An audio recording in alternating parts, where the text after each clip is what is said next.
Бір жапон данышпаны теңіз жағалауында демалып отырады. Қасына жас жігіт келіп, «Уа, ұстаз, жаныңызда біраз отыруға рұқсат етіңіз. Сізден аз да болса бір нәрселер үйренейін» дейді.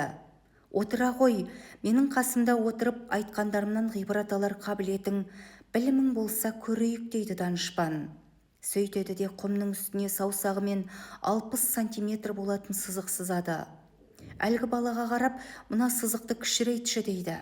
Жас жігіт алады да құмдағы сызықтың жартысын қолымен сүртіп тастайды. Данышпан ұстаз, «Жоқ балам, мұның болмады. Сен бара ғой, сәл пісіп жетіл, ойланып кел.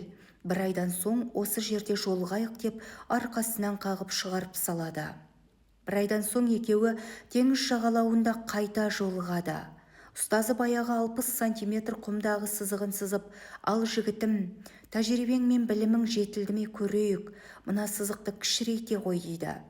Бұл жолы жас жігіт сызықты сүртіп өшірмей, қолдарымен сызық үстінің жартысын жабады. Ұстазы «Бұл да болмады. Тағы бір айдан соң осы жерде жолығайық» деп қайтарады. Уәделі мерзім толғанда жас жігіт данышпанмен теңіз жағалауында қайта жолығады. Келе ұстазға, «Мен мұның жауабын таппадым. Басым жетпеді. Бұл сызықты қалай кішірейту жолын сіз айтыңыз ұстазым» дейді.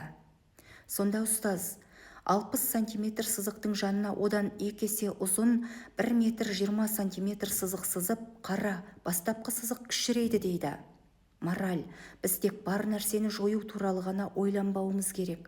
Өзімізге тиесілі одан да жақсы жаңа дүниелерді қалыптастыру арқылы да ескіні кішірейте аламыз. Немесе бойымыздағы кемшіліктер мен жамандықтарды азайтудың жолы онымен ұдайы күресу ғана емес, өзіміздің бойымыздағы жақсылықтар мен ізгіліктерді ұдайы арттырып отыру екен.